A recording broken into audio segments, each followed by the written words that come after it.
J'espère que vous avez bien profité de ce beau week-end de la Pentecôte. Nous sommes maintenant ensemble pour 2 heures de direct, 2 heures volées à la nuit, 2 heures pour se confier en toute liberté au 39-21 où vous serez accueillis ce soir par Assiba et Julie ainsi que par Philippe Chartier qui réalise l'émission. 2 heures de partage. Alors si une histoire vous touche ou fait écho à la vôtre, eh bien n'hésitez pas à appeler le 39-21 à tout moment pour dialoguer avec nous. Vous pouvez aussi réagir par mail sur le site europe1.fr ou par SMS au 7 39 21 en commençant votre message par le mot nuit. 39 21, je vous attends. Europe 1, Caroline Dublanche. Bonsoir Gabrielle. Bonsoir. Bonsoir. Alors, vous voulez me parler d'une relation avec un homme avec qui vous étiez depuis 2 ans et oui. Il vous a quitté il y a 2 mois du jour au lendemain. Très subitement. Voilà. Un retour de vacances. Une semaine de vacances des plus agréables. Oui. Tout s'était très bien passé. On était partis très souvent ensemble. C'était une relation harmonieuse. Vraiment, je ne sentais aucun point négatif. Oui, il n'y avait pas eu de tension particulière pendant cette semaine. Non. Rien qui puisse vous alerter. Non, pas du tout. Du repos, de la tendresse, de très bons moments, du partage. Oui. Et alors, que vous a-t-il dit pour expliquer sa décision ? Alors, il ne m'a rien dit. Ah oui. Il ne m'a rien dit, non. On est allé au restaurant. Oui. Très souvent, on aimait bien se retrouver, on parlait, c'était un moment convivial. On ne vivait pas ensemble, on partageait notre temps avec chacun notre propre adresse. Oui. Mais on s'appelait, il y avait vraiment de la complicité. J'étais vraiment très bien, très très bien, très amoureuse. Et lui aussi, parce qu'il me le disait, parce que je le sentais. C'était très intime, voilà. Et en rentrant du restaurant, j'avais ma voiture, et là, il m'a dit je trouve que notre relation ne me convient plus. Je te rappelle demain. Oui. Et j'ai quand même cherché à avoir quelques explications qu'il ne m'a pas données. Et on s'est quittés donc comme ça. Le lendemain, c'est moi qui l'ai rappelé. Et comme réponse, j'ai eu je ne sais pas. Je ne sais pas. Oui, c'est léger, parce que après tout, si la relation ne lui convenait plus, il pouvait dire en quoi elle ne lui convenait plus. Tout à fait. Oui. Tout à fait, Caroline. Surtout que ça ne se manifestait pas dans son comportement. Il n'était pas plus en retrait, plus... Non, plus distant. Plus distant, oui. Nous avions passé un très bon après-midi. Oui. Voilà. Oui, puis finalement, il attend la fin du restaurant pour vous le dire, ce qui est une façon un peu d'esquiver. Il voulait pas... il voulait pas de dialogue. Tout à fait. Et donc c'est au moment de partir qu'il vous dit ça. Tout à fait. Et donc moi je le rappelle les jours suivants et lui ne me donnait pas du tout de nouvelles.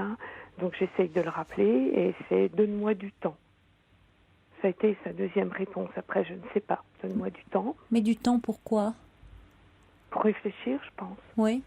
Oui, je vois ça comme ça. D'accord. Et après, j'ai senti que quand je l'appelais, il n'avait pas envie de parler. Je n'en savais pas plus. Donc ça ne servait à rien. Donc j'ai fini par ne plus appeler et simplement envoyer des SMS.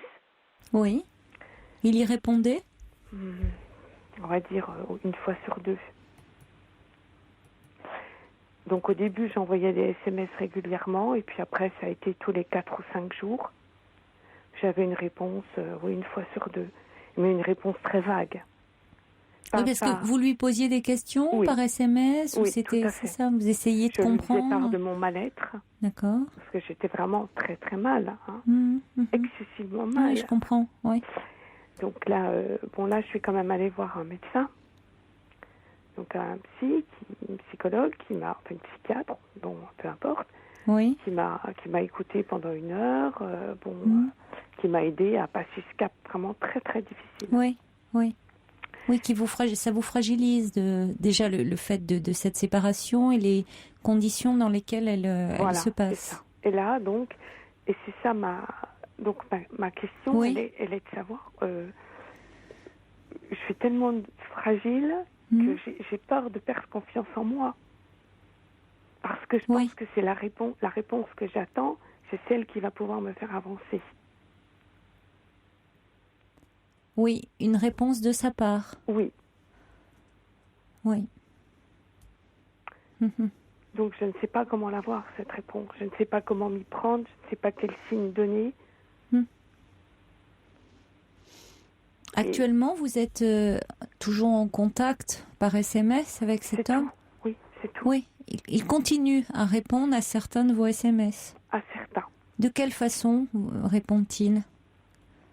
Enfin, sur quel mode est-ce que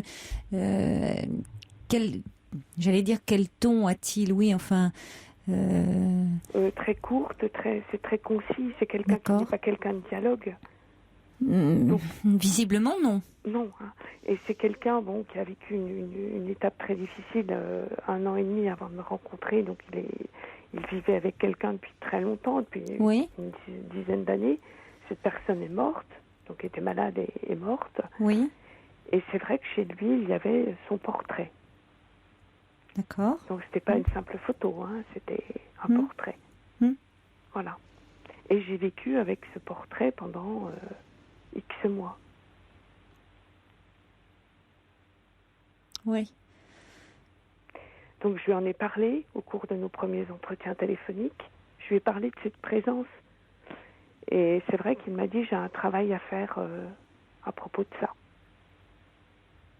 Après qu'il ait pris cette décision, quand il vous a dit, cette relation ne me convient plus. Oui, c'est dans les premières fois où je l'avais au téléphone.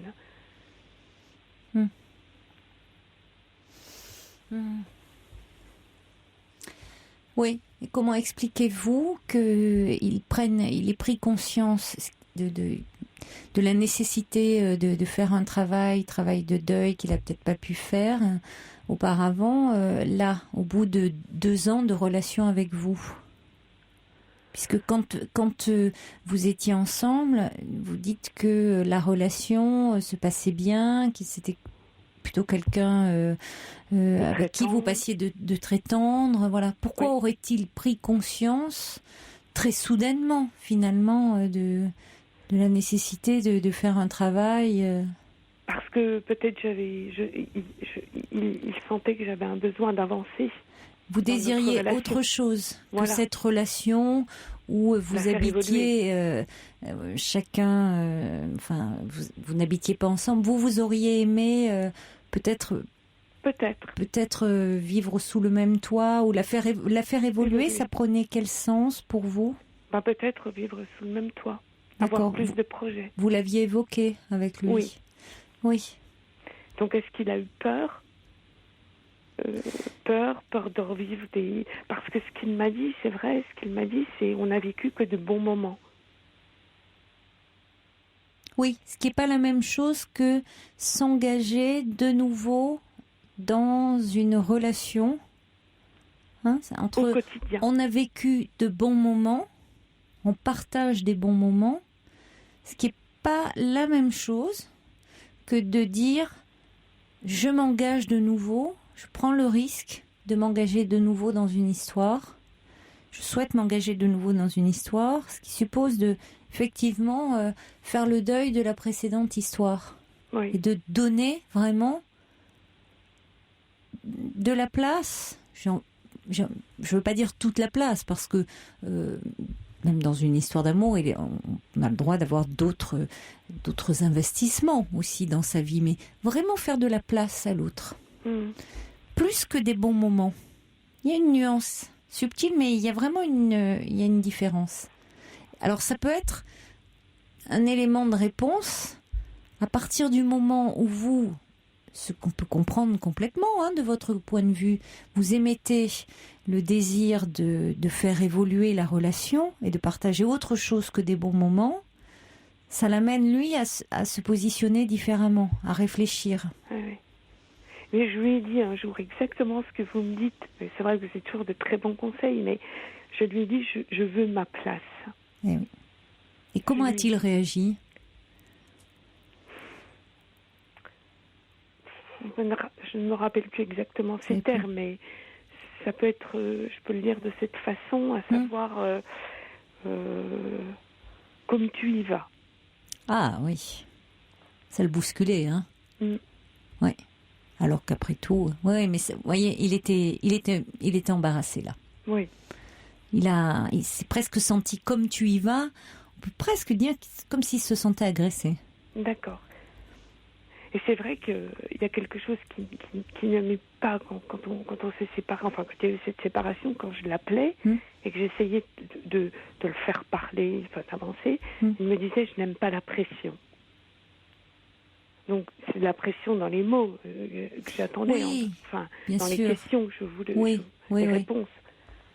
Oui, vous aviez envie de savoir un petit peu où il en était, comment lui vivait les choses.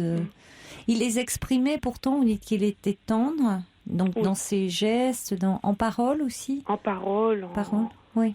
Et c'est en parole, dans l'intimité, tout se passait vraiment bien. Je trouvais qu'on avait une connivence, une complicité que je n'avais pas connue avec d'autres hommes depuis mon divorce.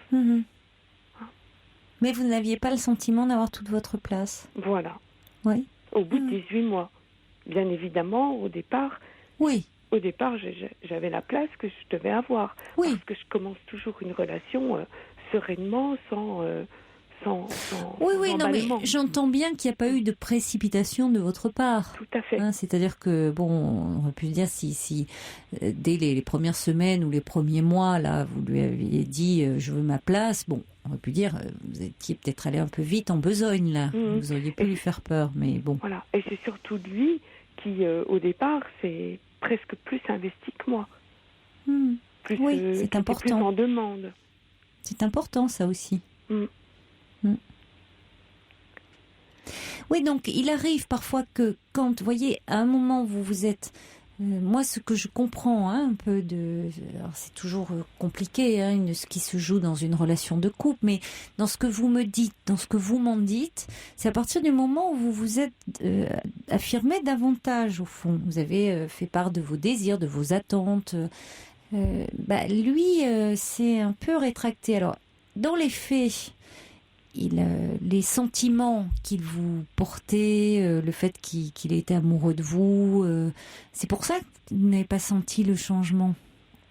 Oui. Parce que je pense qu'à ce niveau-là, il avait toujours autant de sentiments et de désirs pour vous. Oui. Le problème n'est pas là. Le problème est dans l'investissement qu'il peut mettre dans la relation. À mon avis, c'est la lecture que j'en ferai. Oui, alors une relation comme ça, elle est destinée à ne pas évoluer. Faut que ça se fasse de chaque côté. On ne sait. Disons que, comme il le dit, il aura un travail à faire. Je ne sais pas, parce que si vous voulez, rien n'est figé. S'il y a bien une chose qui est une certitude dans la vie, c'est que rien n'est figé. Parce que par définition, la vie, c'est du mouvement. Donc les êtres humains non plus ne sont pas figés. Ils sont en évolution. Donc, vous voyez, il n'y a pas de permanence. Donc lui, cet homme peut évoluer. Il dit à partir du moment où il prend conscience, peut-être, qu'il a un travail à faire et que il n'a pas fait le deuil finalement le deuil de sa femme qui est décédée. Il n'en a pas fait le deuil.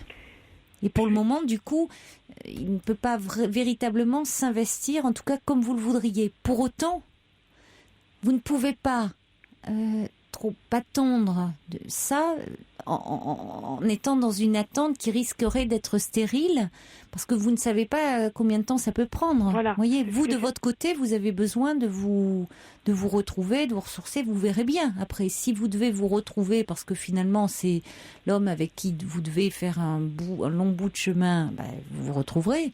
Mais en attendant, il faut bien que vous avanciez. Et je pense que, pour répondre à votre question, quand vous dites que vous avez le sentiment que vous ne pouvez pas avancer, vous ne pourrez pas avancer tant que vous n'aurez pas la réponse. Vous voyez, une réponse venant de cet homme. Je pense que vous avancerez quand vous aurez des réponses, mais des réponses qui vont venir de vous, in fine. Oui. Pas de cet homme, parce que pour le moment, cet homme, de toute façon, il ne vous donnera jamais les réponses que vous attendez, vous. Ça sera toujours à côté. En fait, donc c'est à moi de faire alors, si je comprends bien, c'est à moi de faire le deuil de cette relation. Pour le moment, vous dire qu'il n'est pas prêt à vivre la relation que vous aimeriez avoir avec lui. Parce que je lui ai posé la question aussi. Je lui ai dit, mais dis-moi, moi je veux savoir si je te croise, est-ce que je dois te dire bonjour, est-ce que je dois apprendre à faire le deuil de toi? Non, pas ça du tout. Vous êtes amené à vous croiser? C'est possible, oui. Oui, c'est possible, mais ça risque pas d'être fréquent. Très fréquent. Comment? Pas très fréquemment. Tant mieux voilà. Pour vous. Oui. De la même façon, voyez les SMS, si vous pouvez... espacez-les là, espacez-les pour, je dirais, de plus en plus. Oui, mais là, c'est le seul lien qui me reste. Oui, mais c'est un lien qui est pas une bonne chose pour vous. Oui. C'est un lien qui vous entrave. Il y a des liens qui nous font du bien, et puis il y en a d'autres qui nous entravent et qui pour le coup vous empêchent d'avancer véritablement. Vous voyez, c'est un lien il y a des liens, c'est comme si vous aviez des liens qui vous enserraient les deux chevilles là. Vous pouvez pas avancer. Oui, mais quand on pense à quelqu'un très très très souvent, on peut avancer comment alors? Eh bien, au départ, on y pense très très très souvent, comme vous dites, quasi constamment. Eh bien, et puis petit à petit, ça s'estompe et on y pense un peu moins souvent. Après, au départ, c'est tous les jours. Et puis après, c'est un jour sur deux, et puis c'est un jour sur trois, et puis c'est une fois par semaine. Oui. Après, c'est une fois par mois, et puis c'est un peu moins. Et puis on s'aperçoit que il y a l'enclume qu'on avait sur le cœur, on l'a un peu moins, quoi. Et on se sent beaucoup plus léger. Mais si, comme vous dites, à un moment vous avez eu besoin d'aller voir quelqu'un pour traverser cette étape, pour vous aider, ça, c'est pas forcément faire un travail sur soi, mais ça peut être ponctuellement aller voir quelqu'un. Oui, tout à fait. Vous voyez, en parler, s'autoriser pendant 3/4 d'heure, une demi-heure, 3/4 d'heure, 1 heure, aller en parler, ça peut permettre aussi paradoxalement, après, le fait d'en avoir vraiment parlé, après, on peut aller, je sais pas, s'installer un peu, on va prendre un café en terrasse et pendant 1 heure, on y pensera moins. Parce qu'on en aura vraiment parlé. Ou on y pensera, mais en souffrant un peu moins. Oui, parce qu'en parler avec des proches, c'est absolument... c'est possible, mais c'est très difficile. Parce que ce qu'ils vont vous dire, ce qu'ils vous conseiller, c'est toujours, ça me semble toujours assez ridicule et simple. Ça dépend parce que les amis peuvent être très très aidants aussi. C'est vrai, on parle pas de la même façon à ses amis que l'on parle à un professionnel. À un professionnel, on va parler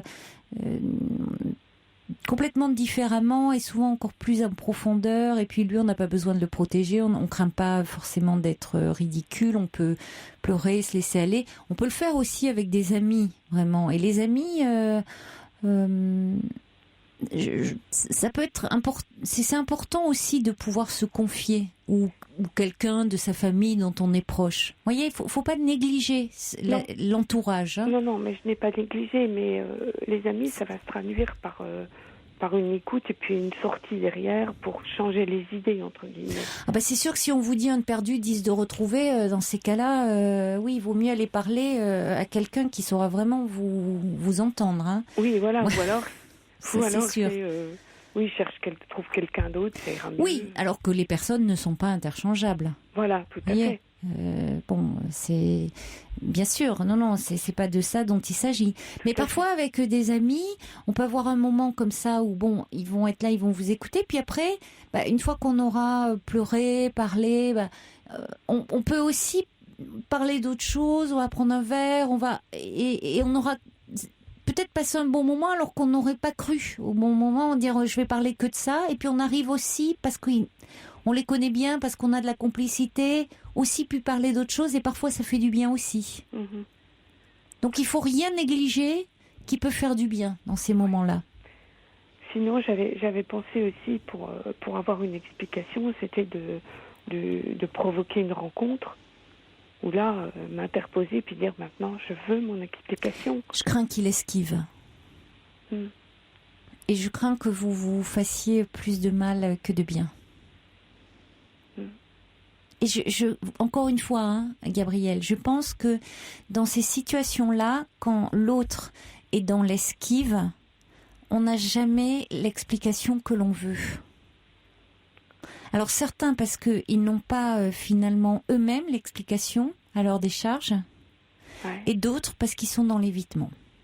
Ouais. Et puis parce que de toute façon, il y a des choses qu'on n'a pas aussi envie d'entendre ou qu'on n'est pas prêt à entendre. En l'occurrence, là, ça tient plus de cet homme que de vous. C'est-à-dire que cet homme est dans l'évitement. C'est sa problématique. Il faut une certaine maturité pour pouvoir assumer une rupture, pour pouvoir dire à l'autre, voilà, je souhaite arrêter la relation, voilà pourquoi, voilà ce qu'il en est, et pouvoir supporter les reproches de l'autre, savoir qu'on fait du mal à quelqu'un qu'on a aimé, il faut pouvoir assumer ça. Et c'est pas donné à tout le monde. C'est pas donné à tout le monde, oui. Non. Mais il m'a dit, dans les rares fois où je suis au téléphone, c'est une rupture, mais qui n'est pas définitive. Oui, mais alors ça, c'est terrible. Parce que soit c'est vrai, et en même temps, je trouve que ça laisse dans l'espoir. Tout à fait. Ça laisse l'autre dans l'espoir. Et au nom de quoi, vous voyez, c'est pas définitif. Donc, forcément, ça met dans l'attente. Oui. Et comment il explique ça? C'est-à-dire, ça va durer combien de temps? Oui, je ne sais Alors, pas. qu'est-ce qui fait qu'à un moment, il reviendrait vers vous? Ce qui peut être le cas, effectivement. Je n'ai pas dit que c'était pas le cas. Mais comment il justifie ça? C'est pas étonnant que vous souhaitiez une explication. Mm-hmm. C'est-à-dire, tu peux m'en dire plus. Forcément, on a envie de dire, si c'est pas définitif, alors pourquoi ça s'arrête? Et tu peux m'en dire plus, et qu'est-ce que tu comptes faire? Alors, peut-être que dans ces cas-là, il pourrait dire, je me rends compte que c'est compliqué, que finalement j'ai encore l'ombre de ma femme qui plane, j'ai besoin d'aller voir quelqu'un pour en parler. Vous voyez, à ce moment-là, qu'il soit clair et franc du collier. D'accord. Qu'il ait un échange vraiment avec vous, qu'il est pas comme ça alors qu'il vous raccompagne sur un coin de trottoir en disant cette relation me convient plus, et puis après on dialogue par SMS. Enfin, il a quel âge? Pardonnez-moi, mais là je vais un peu, vous voyez, ça me met un peu en colère, parce qu'il n'a pas le droit d'agir comme il fait. D'accord. C'est pas parce qu'il a été malheureux, il y a quelqu'un qui le dit d'ailleurs. Vous voyez, le fait qu'il soit veuf et qu'il ait été malheureux ne l'autorise pas à se comporter mal avec vous. Or, je trouve que maintenant, dialoguer par SMS, alors qu'il sait que vous êtes très malheureuse, et vous dire « Oh ben oui, mais c'est une rupture, mais c'en est pas vraiment parce que je risque de revenir. » Et bon, je suis désolée, à un moment, il faut aussi ménager l'autre. Or, il ne vous ménage pas. D'accord. Oui. Donc, ou alors, on a vraiment une explication. Il a passé l'âge de dialoguer par SMS. Oui, non. Enfin, c'est quel que soit l'âge d'ailleurs. À un moment, il assume. Soit il a une franche explication, mais il fait pas comme ça, quoi. C'est une rupture qui est pas définitive, ça veut rien dire. Oui, ça veut tout dire. À la fois, ça veut tout dire et rien dire, parce que ça vous laisse dans l'attente et dans une forme de souffrance, dans l'espoir, mais qui peut être, vous voyez, c'est hypothétique. Oui, alors, je vais vous lire des messages qui arrivent pour vous au 7 39 21 des auditeurs. Alors, c'est le valet de cœur, justement, qui disait « Pardon, mais ces souffrances donc de cet homme ne l'autorisent pas à vous faire souffrir par son silence, par trop soudain et violent. » Il y a Ninon qui dit aussi, elle dit, c'est l'âge, pas net, ne perdez pas confiance en vous, n'inversez pas les rôles, vous pouvez avancer sans la réponse que vous attendez. Il y a JC qui dit l'essentiel est de se parler dans la vérité. Oui, c'est ça. Et pour le moment, il peut pas, quoi. Il assume pas. Donc, il y a quelqu'un qui dit j'ai vécu une situation un peu similaire. J'ai découvert après coup qu'il était reparti avec son ex-ami. Alors cette personne dit chacun se projette dans son histoire, dit cet homme n'aurait-il pas quelqu'un d'autre, en tout cas vous conseille de faire votre deuil, c'est dur mais ça vaut mieux. Un autre message qui dit on n'aime plus, c'est une réponse difficile à qui veut du rationnel et qui n'existe pas. Et puis Poupig dit l'ami de cette dame n'a probablement pas fini son deuil. Quelqu'un dit le temps est le meilleur baume pour panser la douleur, courage à vous Gabriel. Et il y a Stéphane qui dit j'ai vécu cette situation il y a 3 ans. J'y pense encore, mais je ne souffre pas. En tout cas, il faut absolument couper tout contact. C'est une façon de rester en relation, c'est une façon aussi de dominer la situation, enfin de garder une forme de contrôle. Je trouve qu'il sait que vous souffrez, et donc il faut qu'il soit clair avec lui-même, parce qu'il pourrait dire « je me retire de cette relation, pour le moment j'ai besoin de réfléchir, de faire le point, et je te demande effectivement, on n'est pas en contact pour le moment. » Pour toi comme pour moi. Oui, c'est vrai. Vous voyez, il pourrait vous dire, moi, je vais faire le point, je me rends compte que j'ai des choses à régler. Toi, c'est difficile, rester en contact, finalement, pourquoi c'est quand même très frustrant de parler que par SMS, c'est très court d'échanger par SMS. Posons-nous et nous verrons bien. Voilà, nous verrons bien ce qu'il en est. Vous pouvez vous donner, vous, un laps de temps dans la tête en vous disant j'attends cet homme. Après, c'est le temps que vous vous donnez. Ça peut être 3 mois, 6 mois, 1 an.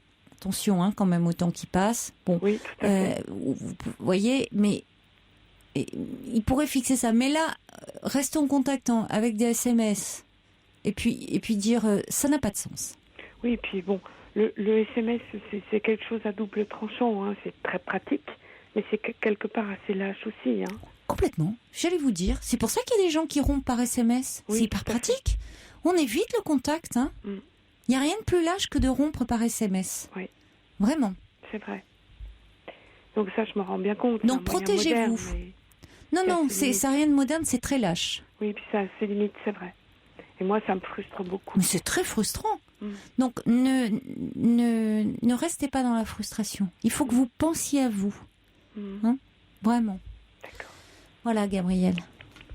Je vous remercie beaucoup. Il y a Laurence, alors je sais pas si c'est Laurent ou Laurence, je sais pas à la fin, qui dit c'est Laurent. J'ai attendu la réponse de mon mari pendant 5 ans, je ne l'ai pas eue. En revanche, j'ai trouvé ma réponse, dit Laurence. D'accord. Voilà. Prenez soin de vous. Merci. Continuez-vous à en parler, peut-être. Merci. Merci, et puis encore merci pour votre émission. Mais je vous en prie, Gabriel. Voilà. Merci de votre confiance. Merci beaucoup. Au revoir. Bonne soirée, au revoir. Pour parler à Caroline Dublanche, appelez le 39 21, 34 centimes les minutes. Pour dialoguer avec Caroline Dublanche, envoyez nuit suivi de votre message par SMS au 7 39 21. 50 centimes plus coût d'un SMS. Bonsoir Tina. Bonsoir Caroline. Bonsoir. J'espère que vous m'entendez bien, parce que j'ai pas une belle voix. Mais pourquoi dites-vous ça? Bon. Non, on vous entend bien, rassurez-vous. Oui. Voilà. En fait, le but de mon appel, c'est si j'ai une personne de 75 ans. Oui. Ah oui, 75 ans. Je me demande si vraiment une personne de l'âge-là peut tomber amoureuse. Si on peut tomber amoureux à 75 ans? Ah, moi, je crois qu'il n'y a pas d'âge pour tomber amoureux. Oui, Ah bon? Ah oui, bien sûr. Je crois qu'on peut tomber amoureux jusqu'à la fin de sa vie. D'accord. Mais je trouve que la personne, elle joue. Ah, c'est différent. On peut être joueur aussi, après tout. Elle joue avec vos sentiments?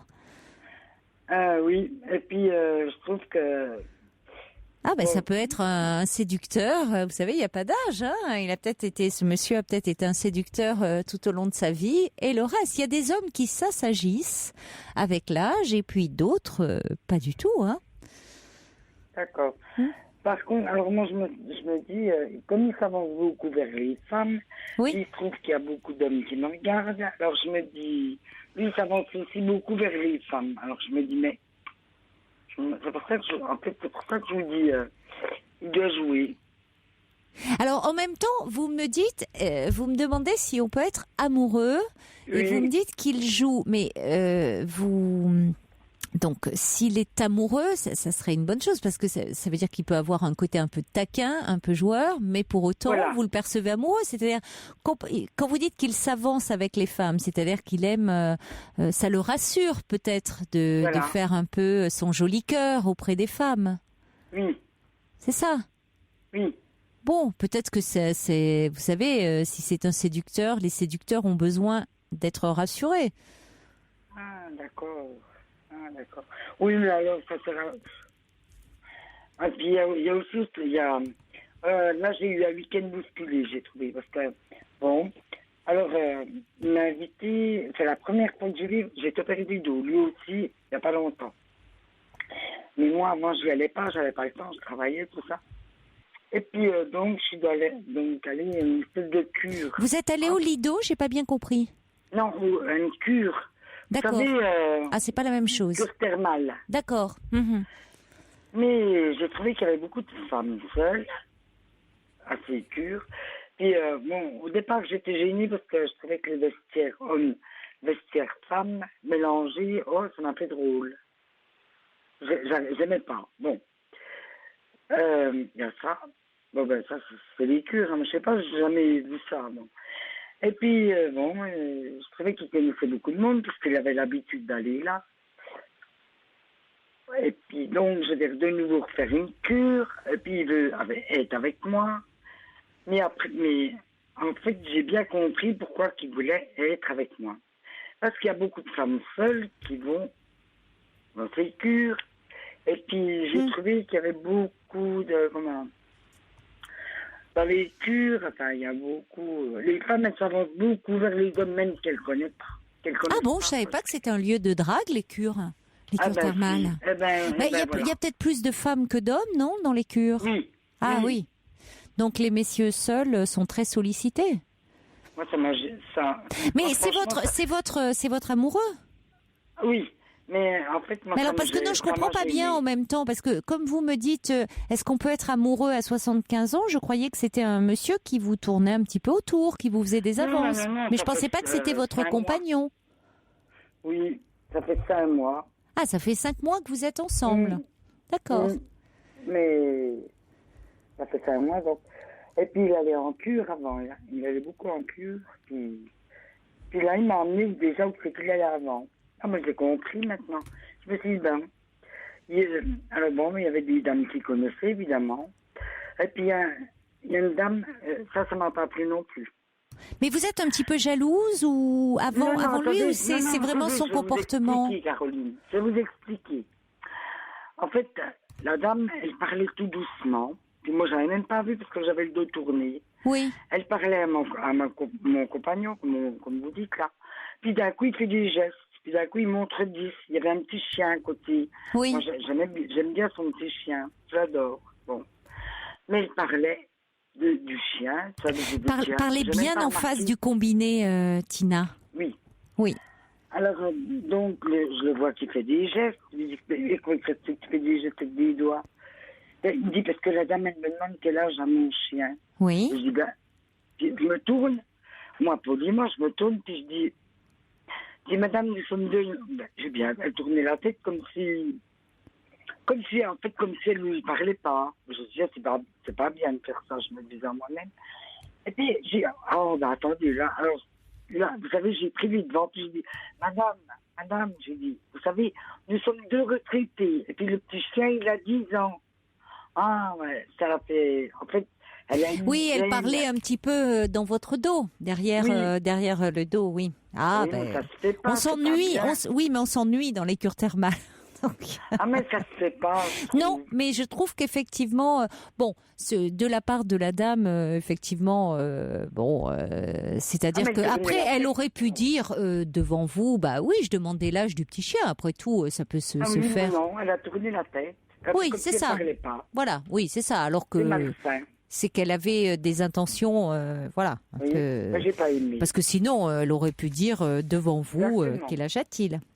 Bon, pour autant, il ne faut pas que ça vous gâche le plaisir que vous avez dans cette relation, parce qu'après tout, vous pouvez être avec un homme qui, comme ça, aime bien plaire, que ça rassure, avec des femmes aussi à qui ça fait plaisir d'avoir un petit moment, comme ça, c'est toujours agréable d'être un petit peu courtisé, sans que cela aille plus loin.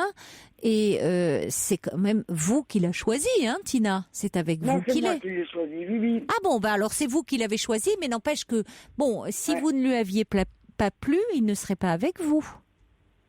Bah oui, quand même, il est, vous voyez, puisqu'il y a beaucoup de femmes qui lui tournent autour, donc après tout, il vaut mieux faire envie que pitié, hein. Oui, parce que je voulais dire quand même qu'il trouvait qu'il y avait beaucoup d'hommes qui m'applaudissaient. On dit, oh là là, t'as vu, il y en a beaucoup qui te regardent, parce qu'en fait, c'est pas là. Eh ben, c'est très bien. Voix, hein. Si lui, il est jaloux aussi un peu de son côté, comme ça, voilà, vous êtes envieux tous les deux. Ben, comme quoi, vous voyez, le désir, l'amour, la jalousie n'ont pas d'âge, pour répondre à votre question. Hein? Après, le lendemain, elle l'attendait quand même. Ah, ben ça, hein. Ça, qu'est-ce que vous voulez? J'ai pas bien pris. Bon, écoutez, finalement... vous pensez quand même qu'il est amoureux? Bah, écoutez, sinon il ne serait pas avec vous. Pourquoi serait-il avec vous? Rien ne l'y oblige. Donc, il faut vous faire confiance quand même. Il est très courtisé, regardez. Vous plaisez aux hommes, lui, il plaît aux femmes, et finalement, vous vous êtes bien trouvés, vous êtes ensemble. Donc, n'assombrissez pas de nuages ce bonheur-là. Profitez-en pleinement, au contraire. Vraiment. Hein? Voilà, profitez-en. Bonne soirée, Tina. Au revoir. Merci, Caroline. Au revoir. Au revoir. Jusqu'à 1h sur Europe 1, Caroline Dublanche. Pour intervenir dans l'émission, appelez le 39 21 34 centimes la minute. Bonsoir Marie-Paul. Oui, bonsoir. Bonsoir Caroline. En fait, je vous appelle par rapport à une situation qui est totalement paradoxale. Je vous avais déjà appelé l'année dernière suite à quelqu'un qui est intervenu par rapport à... En fait, elle était interne en médecine, en psychiatrie. Et en fait, elle racontait des anecdotes un peu qui m'avaient un peu choquée, et je vous avais appelé l'année dernière. Et donc, depuis, du chemin a été fait, beaucoup de chemin a été fait de mon côté. Je suis en train de vivre quelque chose de particulier, d'un bonheur immense. Et d'un autre côté, comme si la trace de la famille continuait. On a une grosse inquiétude par rapport à un de mes frères. Oui. Et pourtant, je suis dans le bonheur. Mais ce qui me pose question, c'est qu'en fait, je réagis de façon très, très, qui me ressemble pas. Je me reconnais pas. C'est voilà. Pour raconter, je me suis mariée. Pardon. Oui, je vous écoute. Pardon, je me suis mariée le 12 mai. Donc c'est très, très récent, très récent. C'est quelque chose qui a été réfléchi, et là on est encore dans la bulle avec mon mari. On a été comblés. Ça a vraiment été un très très beau jour. Au-delà de nos espérances, au niveau des cadeaux, vraiment c'est quelque chose qui nous comble.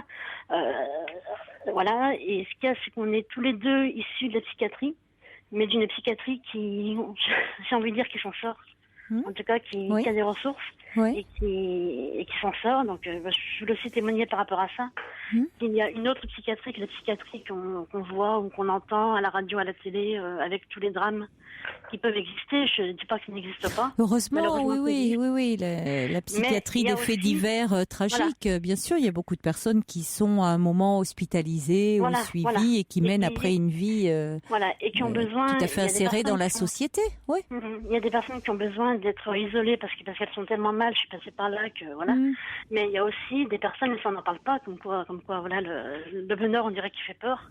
Que des personnes qui s'en sortent. Alors non, c'est moins spectaculaire. C'est moins. Vous voyez, on parle toujours du sensationnel. On parle jamais des trains qui arrivent à l'heure, hein. Vous verrez. Voilà. Bon. Donc alors c'est pareil, on montre toujours l'aspect spectaculaire, sensationnel des choses, malheureusement. Et moi, je milite beaucoup. Je suis présidente d'une association d'adhérents de la psychiatrie. On fait beaucoup de choses. Enfin voilà. Donc sur ce, je rencontre mon compagnon, donc mon mari maintenant. On s'est rencontrés en 2007. On a fait le bout de chemin ensemble. On habite ensemble depuis 2009. Et puis on s'est dit, on va se marier. Et puis ça s'est fait, donc j'étais très très angoissée par rapport à la rencontre des deux familles, parce que nos familles sont très différentes. La mienne, je dirais qu'elle est plus en dessous. La sienne est une famille très, comment dire, pour moi très élevée, très avec de la culture, avec voilà. Et moi c'est plutôt une famille, on va dire cas social, c'est-à-dire que galère beaucoup d'enfants, famille pauvre. En tout cas, pas beaucoup d'argent, donc voilà. Et j'avais très très peur de la rencontre des familles. Ça s'est fait, voilà. Et donc j'ai un frère qui a été très très présent quand j'étais malade, mais c'est-à-dire que c'est lui qui faisait mes machines, qui a récupéré un appartement qu'il a fallu que je rende, il l'a récupéré de A à Z, il a fait aucun reproche, il était vraiment très très très très proche. On s'appelait 2 fois par semaine, encore jusqu'à récemment. Et depuis samedi dernier, plus aucune nouvelle de lui. Et donc, ce qui est bizarre, c'est que je devrais être très inquiète et en fait, je suis limite, j'ai honte de dire que je suis heureuse parce que je suis amoureuse, je suis avec mon mari. On croise les doigts, mais il y a peut-être un bonheur qui arrive dans 9 mois, donc ça fait que voilà. C'est formidable. En fait, ce qui est bizarre, c'est que je me dis qu'il y a alors, qu'est-ce qui vous perturbe alors au milieu de ce bonheur? C'est que je réagis, c'est que c'est quand même mon frère et qu'on n'a pas de nouvelles et que je pense que malheureusement le pire est arrivé, mais maintenant on le recherche. C'est-à-dire qu'il y a une main courante qui a été faite hier. Parce que en fait on n'habite pas la même ville et j'ai 2 frères et une sœur qui habitent plus proches. Donc ils ont fait. En fait c'est moi qui ai alerté un peu tout le monde parce que mercredi quand on s'est pas appelé, j'ai essayé d'appeler puis sur le message il disait que le téléphone n'était pas attribué. Donc j'ai essayé le fixe. Le fixe peut attribué non plus, donc je me suis dit mais tiens c'est bizarre, il m'a pas dit qu'il changeait de numéro de téléphone, voilà. Donc j'ai alerté un petit peu les autres frères, un petit peu dans la soirée, et puis ma soeur aussi, et puis le lendemain on s'est dit on va quand même aller voir. Donc ils sont allés voir, pas moi, ils sont allés voir chez lui en essayant de frapper à la porte, ça ne répondait pas, les voisins, ils l'avaient vu partir tel jour. Allô, vous êtes là? Oui, je suis là. Vous m'entendez? Oui. Oui, donc il n'y avait plus la voiture, donc ils ont laissé passer un jour ou deux, et puis dimanche ils se sont dit on va quand même intervenir au niveau de la police pour dire que on s'inquiète. Et en fait ils sont intervenus, la police a dit il faut qu'on appelle les pompiers qui vont casser une fenêtre pour entrer. Ils sont rentrés, ils n'étaient pas là, donc déjà ça nous a un peu rassurés. Et pas tant que ça. Vous l'avez eu quand, vous, la dernière fois? Moi, je l'ai eu samedi, en fait, je l'ai eu le 19. Oui. J'ai eu le 19 la dernière fois. Et je l'ai trouvé... 19 mai 19 mai, quoi. 19 mai. Et je l'ai trouvé... Vous l'avez trouvé comment? Moi, d'habitude, il a des amis très proches chez qui il va régulièrement, il est parrain de leur petite. Et cette fois-ci, il m'a dit je t'appelle de chez eux parce que voilà, c'est le week-end, ils partent, je m'occupe du chat et je garde la maison et je t'appelle de chez eux, voilà. Et il m'a appelé donc du fixe, donc je pense qu'il avait déjà plus son abonnement du portable. Et je l'ai trouvé, je sais pas, la discussion a duré 3-4 minutes, il m'a dit ça va, si ça va, puis après je lui dis je te rappelle mercredi alors. Je lui dis t'es le matin ou l'après-midi, il me dit je suis le matin, tu m'appelles à 8h comme d'habitude. Je dis ok, et puis bon week-end, et puis à mercredi. Et mercredi je l'ai pas vu. Assez concis, assez lapidaire. Ouais, et puis triste dans sa voix, vraiment. Et alors vous, ce qui vous préoccupe, oui, mais avec le recul, attention, parce qu'on interprète toujours les signes avec le recul. Mais vous, ce qui vous perturbe, c'est que là où vous sentez, parce que j'ai votre mail sous les yeux, vous dites que qu'au fond, vous vous autorisez pas à être inquiète, comme si vous vouliez protéger votre bonheur, votre petite bulle avec votre mari.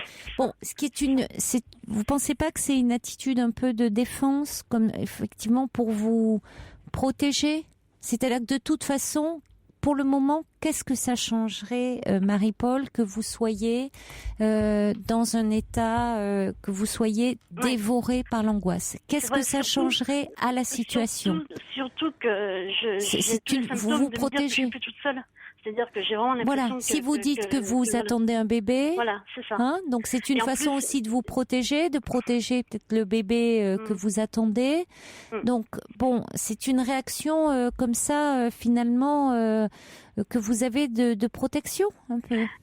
En fait, moi, elle est peut-être de protection. Il sera toujours temps de voir. Non, mais on évolue, Marie-Paul, et vous êtes finalement, ça veut dire aussi que vous êtes dans un moment de votre vie finalement heureux, une période de votre vie heureuse.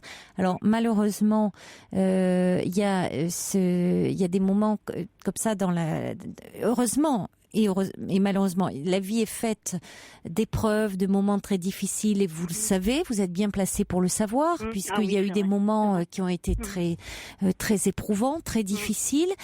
Et il peut y avoir des moments à nouveau, l'épreuve, la vie, c'est pas comme ça une suite linéaire. Hein. Donc là, être au 36e dessous, bon, ça ne se contrôle pas, vous me direz, mais ne changerait rien à la situation. Vous avez fait tout ce qu'il y avait à faire avec vos frères et sœurs. Vous avez prévenu la police, il y a une enquête, il y a des recherches qui sont effectuées. Il sera toujours temps de voir. Après, on a plein de signes. Il a plus travaillé depuis 3 mois. Il est payé plus son assurance de voiture, donc il roulait sans assurance. Quand il est rentré chez lui, il n'a plus d'abonnement du gaz, plus d'abonnement d'électricité. Bon, en même temps, Marie-Paul, quand on vous entend, on sent quand même, malgré tout, que la quiétude est pas au rendez-vous non plus. Il n'y a qu'à entendre votre débit verbal. Non mais Marie-Paul, attendez, permettez-moi. Non mais je veux dire, attendez, vous voyez, vous êtes tellement dans l'émotion. Quand vous dites justement, je ne comprends pas, je prends ça trop sereinement. Non, vous ne prenez pas ça sereinement. Quand je vais alors le redire autrement, quand on vous entend parler au rythme de votre voix, le rythme, à votre débit verbal, à votre élocution, à votre façon de parler, qui est assez saccadée. On sent qu'il y a de l'angoisse. Oui. Donc vous êtes beaucoup plus angoissé que vous ne voulez bien le dire. Peut-être. Après, la chance que j'ai, c'est que j'ai beaucoup de gens, de professionnels qui sont là. Bon là, c'était le week-end, donc ils sont pas encore au courant.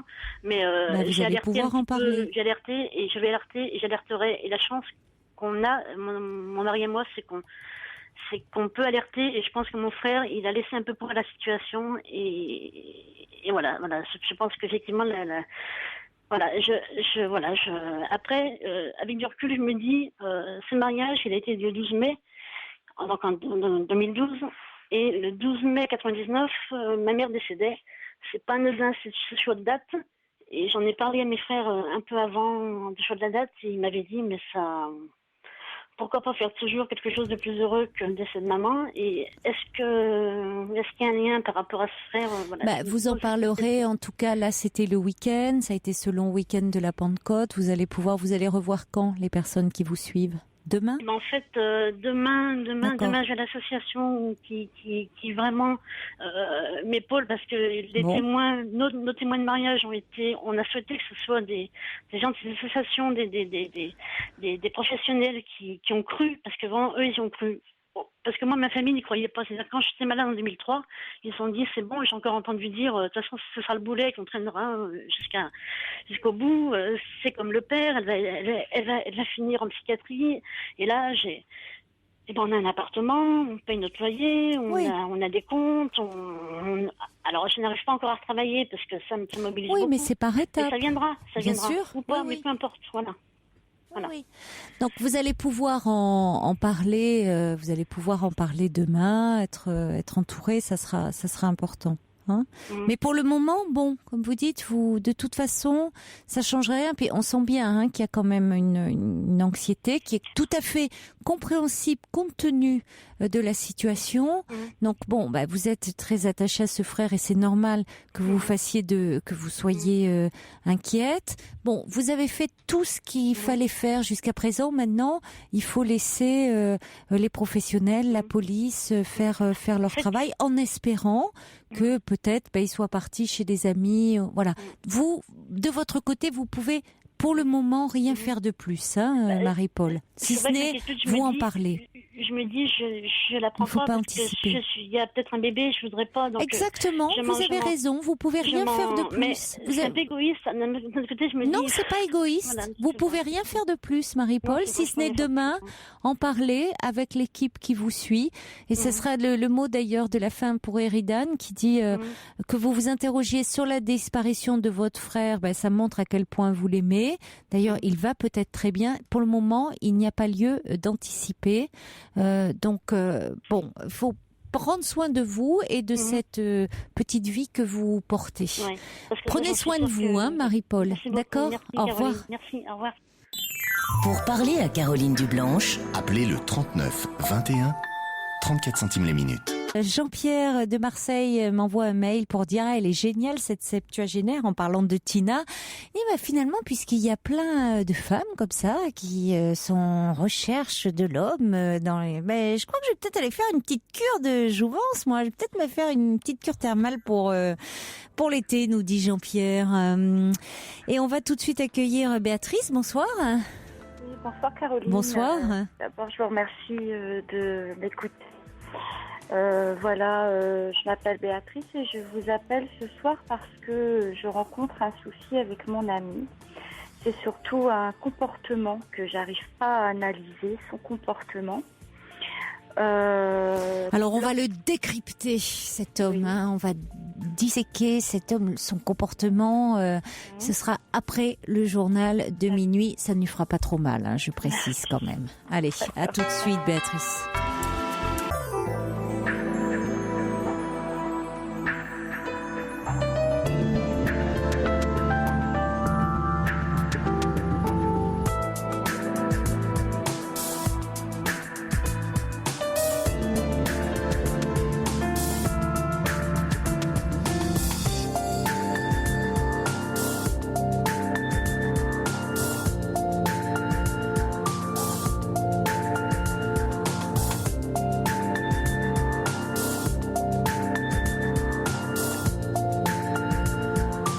Bienvenue à vous si vous nous rejoignez sur Europe 1. Cette émission est la vôtre. Vous pouvez y parler de vous en toute liberté en appelant le 39 21. Vous pouvez également réagir aux différents témoignages par mail sur le site europe1.fr. C'est ce qu'a fait Laurence de Picardie lorsqu'elle a entendu Marie-Paul qui nous parlait de son frère. Laurence dit: votre frère est adulte, il faut apprendre un petit peu à lâcher prise, même dans une situation qui est évidemment très angoissante, j'ajouterais. Eh bien, on entend votre désarroi dans votre voix. Essayez de vous concentrer pour le moment sur votre vie. Et puis Poupig envoie un SMS au 7 39 21. Commencer par le mot nuit. Poupig dit: votre frère a peut-être fait un choix de vie différente que vous ignorez pour le moment. On va donc retrouver Béatrice. Alors Béatrice, donc vous vous posez des questions par rapport au comportement d'un homme avec qui vous avez une relation amoureuse. Oui. Oui. Donc je vous écoute. Alors voilà, c'est quelqu'un, je pense qu'il est narcissique, déjà à la base. Et on se dispute tout le temps parce que il a des réactions et des comportements qui ne me conviennent pas. Et à chaque fois, il revient vers moi. J'ai beau lui dire d'arrêter, mais bon. Qu'est-ce qui ne vous convient pas Alors en fait, ce qui me convient pas, c'est que on va tous les deux dans un endroit public qui est une discothèque. Quand je suis là-bas, il me dit bonjour, mais après, il fait sa vie. tout en me surveillant, tout le temps, me suivant, regardant ce que je fais. Et là, la semaine dernière, il m'a téléphoné à 1h du matin pour savoir si j'étais bien chez moi. Je lui ai dit oui. Et puis, en fait, j'ai su qu'il était allé à la discothèque. Oui. Voilà. Donc, moi, je me suis habillée, j'y suis allée et je l'ai vu auprès d'une femme. Et cette dame-là, c'est pas la première fois que je la vois et il est auprès d'elle. Donc, il ne s'affiche pas, mais je sais comment il fonctionne. Donc, je sais que s'il reste auprès d'elle, c'est qu'il est intéressé. Et elle, je vois bien de la façon qu'elle le regarde, qu'il y a quelque chose entre eux. Seulement, quand il m'a vu arriver, il était complètement déstabilisé. Il m'a suivi partout, parce que moi, j'ai pas été lui dire bonjour, je l'ai pas approché. Et donc, il me suit partout. Il est là que j'ai été parler à un ami, à une connaissance de boîte que lui, il connaît. Oui. On s'est dit bonjour, il m'a offert un verre, on a discuté ensemble. Et donc, mon ami, il est passé à côté de moi et il s'est retourné et il m'a regardé d'un regard très, très froid. Oui, il ne vous adresse pas la parole. Il ne vient pas vous voir en vous disant, il n'est pas venu en vous disant, tiens, tu es là. Il fait comme s'il ne vous connaissait pas et en même temps, il vous, comme vous dites, il vous suit partout. Il me suit partout. Alors même quand il était auprès. C'est à la fois très puéril, comme comportement. Ça fait. Je comprends pas. Je comprends pas.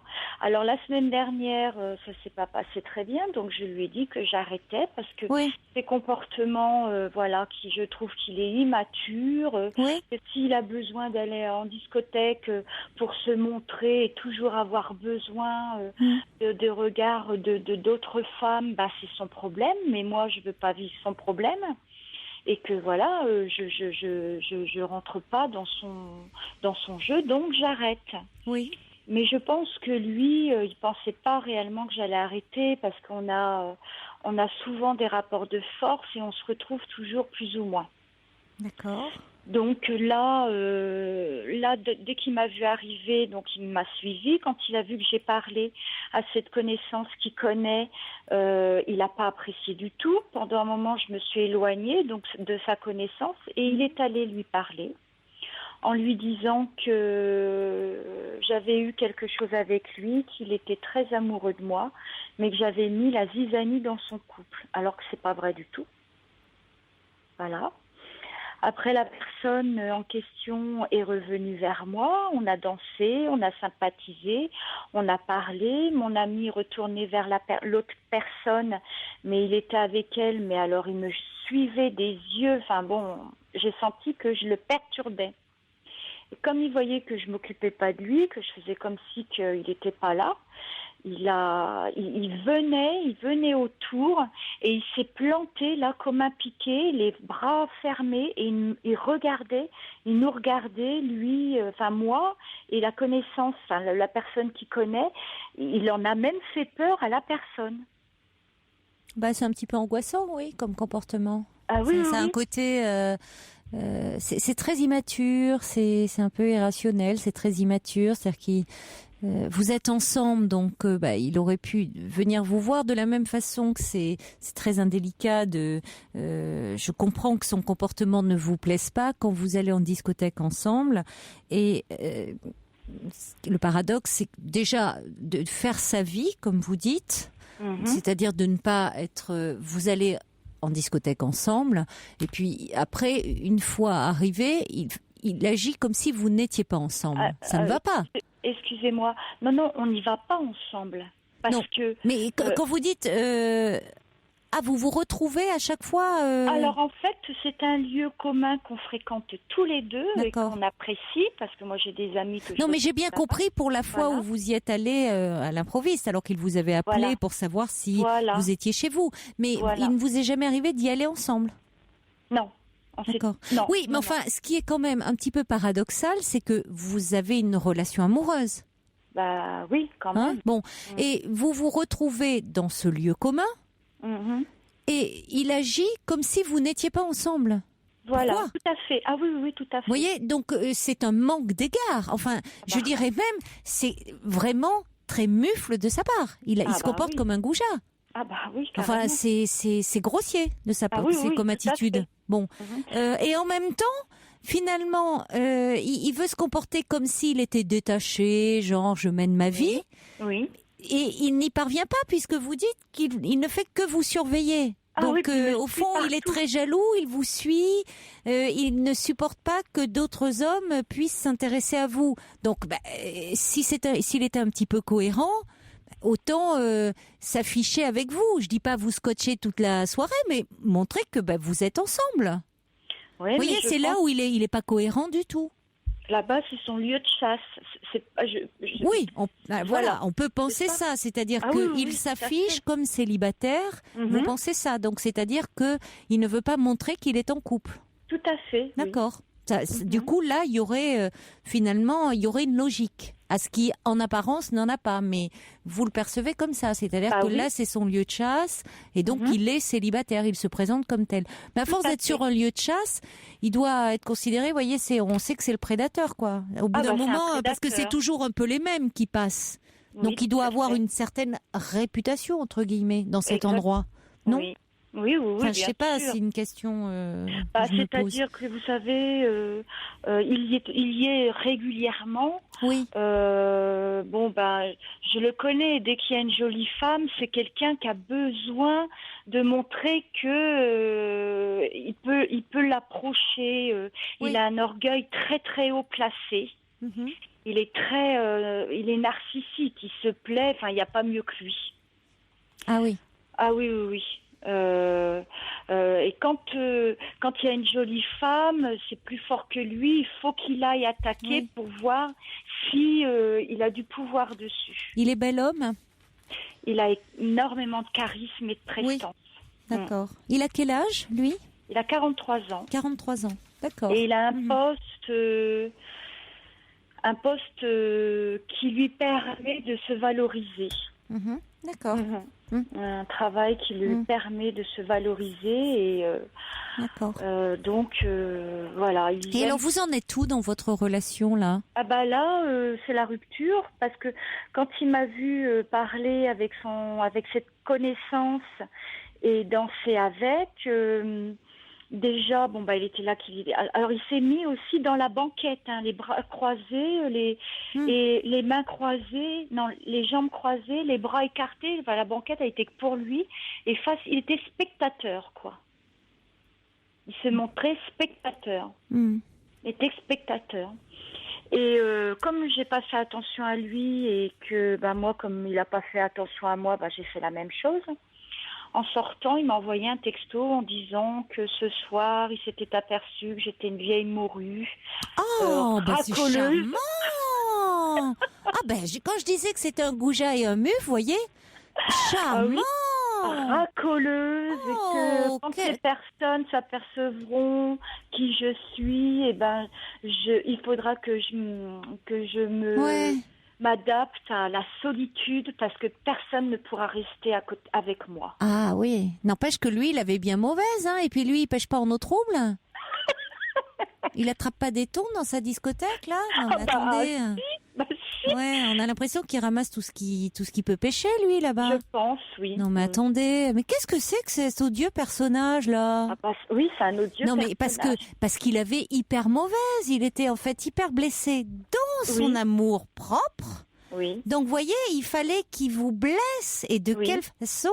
Enfin, c'en est même grotesque. Parce qu'on ne peut pas être blessé. Bien sûr, parce qu'être traité de vieille morue, vous êtes tout sauf vieille.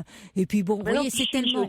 C'est pas pour me vanter, mais je suis une jolie femme. Bien sûr, je n'en doutais pas. Et puis vous dites que c'est quelqu'un qui est tellement narcissique, on le voit mal s'afficher avec quelqu'un qui ne serait pas. Vous voyez, il lui faut certainement une femme qui présente très bien, parce que ça doit être. Il faut quelqu'un qui flatte son narcissisme. Tout à fait, donc finalement, il se tire 2 balles dans le pied là, ce triste cire. Parce que quand il est avec cette personne-là, l'autre personne, c'est une femme qui a 56 ans, mais voit que c'est une jolie femme. Ah, mais les femmes sont très belles aujourd'hui à 50 ans, 55 ans, bien sûr. Mais c'est un peu le style poupée Barbie. Ah oui, bah oui. Mais elle est jolie. Ah oui. Moi, je suis femme, j'ai un autre style, mais... Poupée Barbie, ouais. Jolie aussi. Bon, il faut aimer, il y en a qui aiment, c'est un genre. Mais bon, comme il voit qu'elle est très entourée par les hommes... Je pense que le fait d'être mais c'est ça, ça flatte son ego. Ça flatte son ego, c'est tout. C'est quelqu'un qui c'est pas de l'amour quoi. Il faut que ça flatte son ego, il faut que ça flatte son narcissisme. Bon, écoutez, Béatrice, comme dit Ridan, changer de discothèque, non?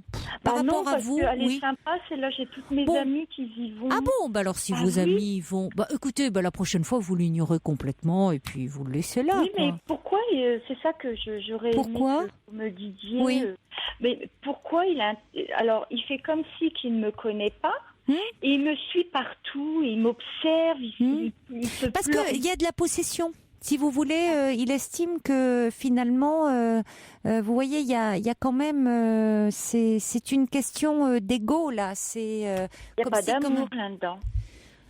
J'y vois plus de l'amour propre et de la possession.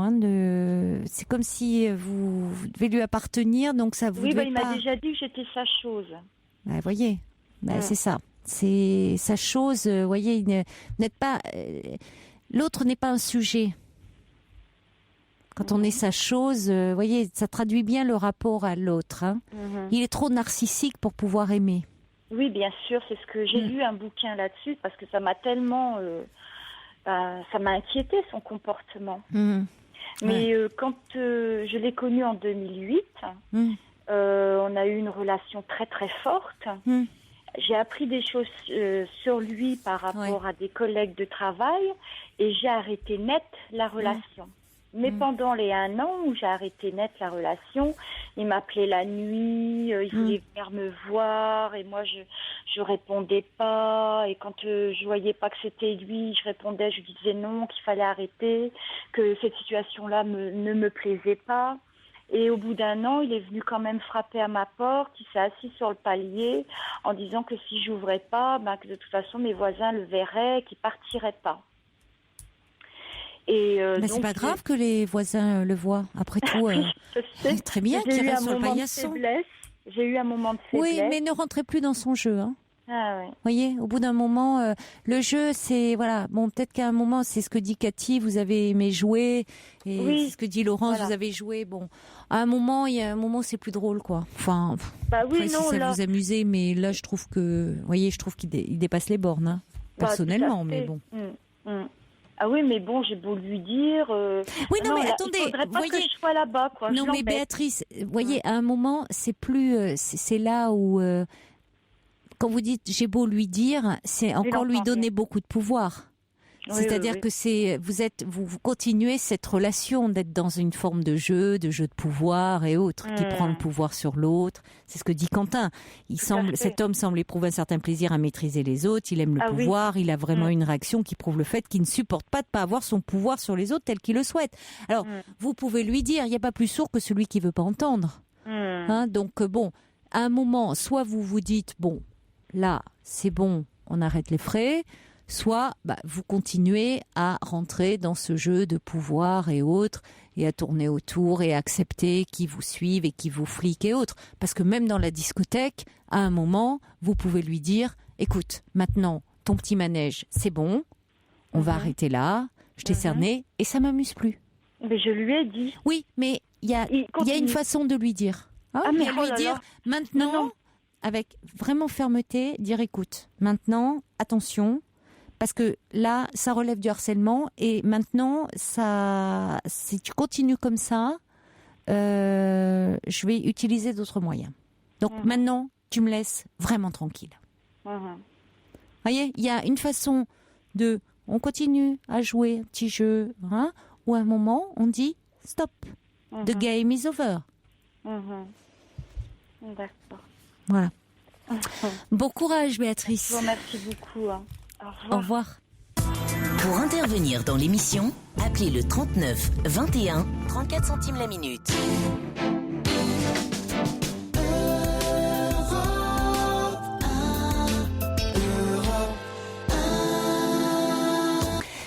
SMS qui arrive au 7 39 21. Valet de cœur qui dit à propos du témoignage de Béatrice qui nous parlait de cet homme qui nous dit prédateur, narcissique et dominateur. Si ce n'est pas du cumul, je mange mon chapeau.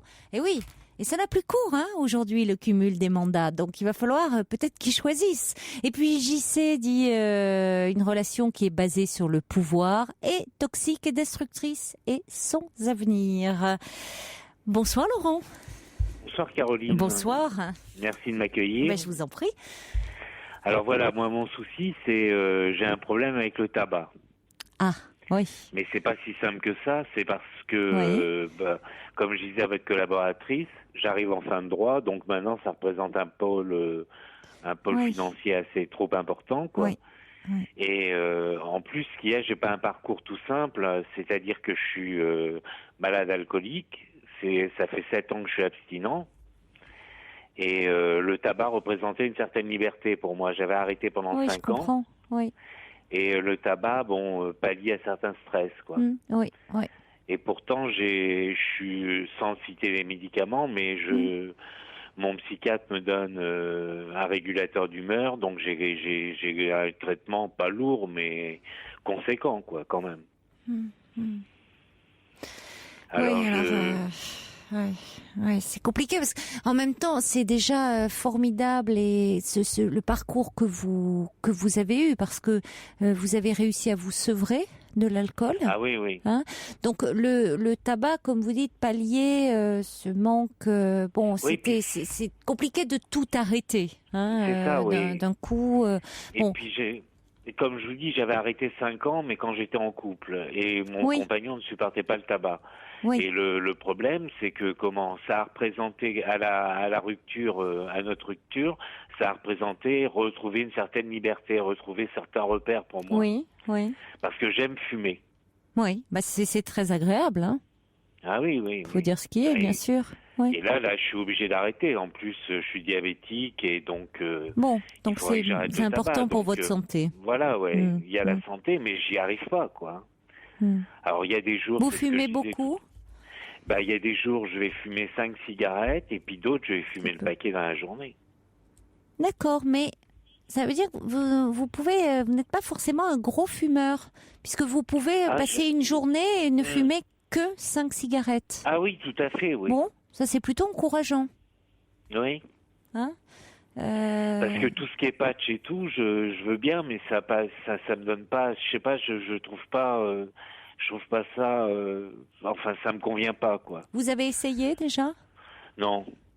C'est pas, oui, mais c'est important parce que chacun a sa méthode et vous savez, il y a certains médecins qui disent que, les patchs ou les substituts comme ça, on remplace une dépendance par une autre dépendance. Parce que finalement, dans les patchs, il y a de la nicotine. Alors, évidemment, ça aide dans un premier temps, pour certaines personnes, ça les aide et si ça peut les aider à arrêter de fumer, pourquoi pas. Vous voyez, il faut vraiment essayer ce qui marche entre guillemets pour soi. De toute façon, je vais vous dire à un moment, ce qui compte, c'est pas tant la volonté, c'est pas une question de volonté, c'est une question de motivation. C'est différent. C'est à un moment quelque chose qui va motiver.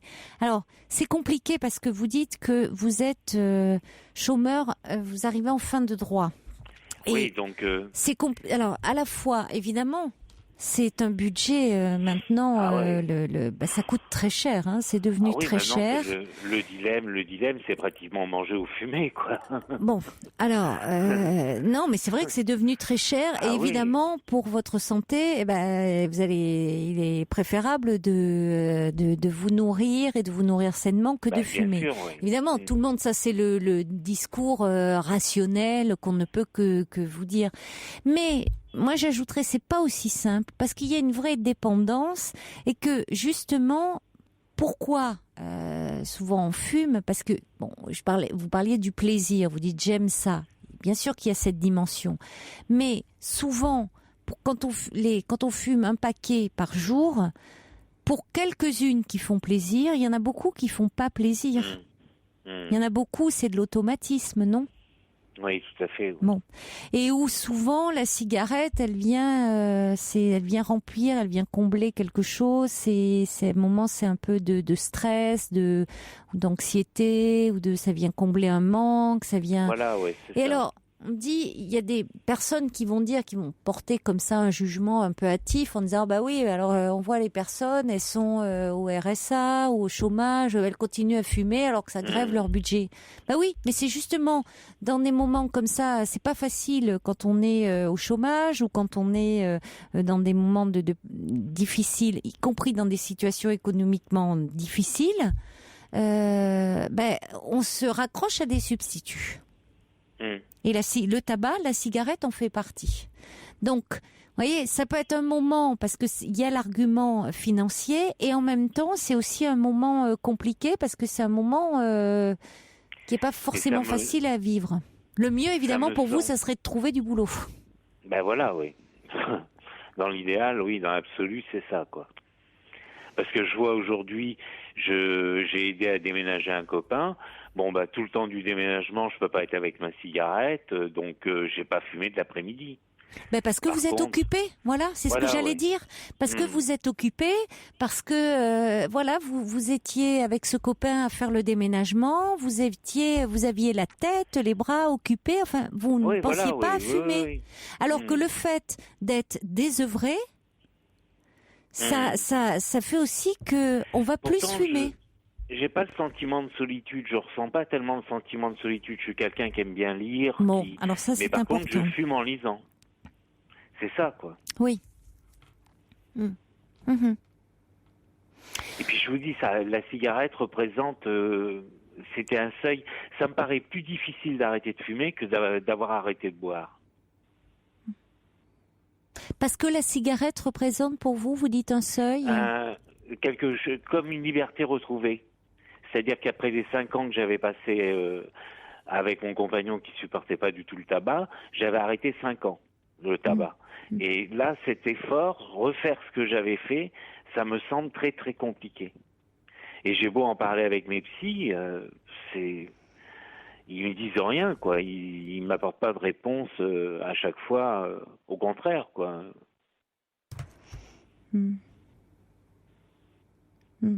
C'est pour ça, quoi. Là, je sais plus comment faire. Parce que l'alcool, j'ai jamais pris une bière sans alcool, j'ai jamais pris un apéritif sans alcool. Vous voyez ce que je veux dire? J'ai jamais, il n'y a pas eu de substitut. J'ai arrêté de boire du jour au lendemain. Bon ben voilà, quoi. Je suis assez vigilant. Hein, c'est pas un triomphe. C'est tous les jours une remise en question. Mais le tabac, je sais pas, ça me semble. C'est associé à la liberté. Oui, voilà, oui. Il y a Mélanie qui dit qu'elle a arrêté, elle, en 1 semaine avec l'acupuncture. Ah oui, on me parle d'hypnose aussi. Mais... Il y a l'hypnose, effectivement. Il y a des méthodes comme l'hypnose. Il y a aussi... c'est les premiers temps. Si vous voulez, le sevrage physique est paradoxal. Non, paradoxalement, non.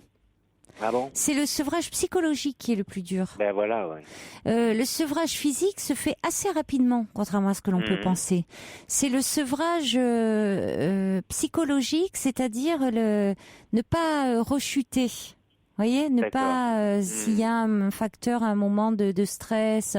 Parce que dans les premiers temps, il y a des envies de fumer. Il y a des envies qui peuvent être assez fortes comme ça, qui surviennent assez violentes, hein, mais qui passent de façon tout aussi rapide. C'est-à-dire que ce temps-là, il faut s'occuper. Alors il faut, c'est peut-être boire un verre d'eau, ça passe parce que franchement, c'est en termes par rapport à ce que vous avez traversé. Après, c'est compliqué. Je pense que c'est beaucoup plus dur d'arrêter l'alcool que d'arrêter la cigarette. Hein. Ah bon? Ah oui, en termes de sevrage, oui. Je ne sais pas ce qu'en disent des médecins addictologues, mais je pense.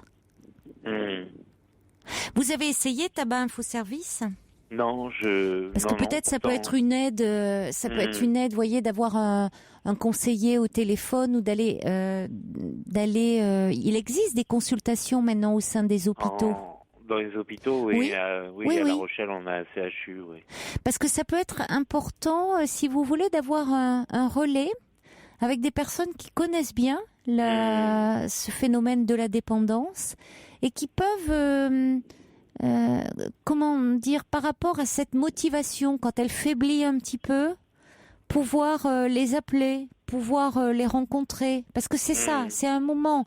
Oui, bon, voilà, vous, ce qui vous motive, c'est le fait, vous arrivez en fin de droit, vous avez ce problème de santé avec votre diabète. Bon, c'est important, hein, c'est des motivations quand même, c'est du sérieux. Donc, voyez,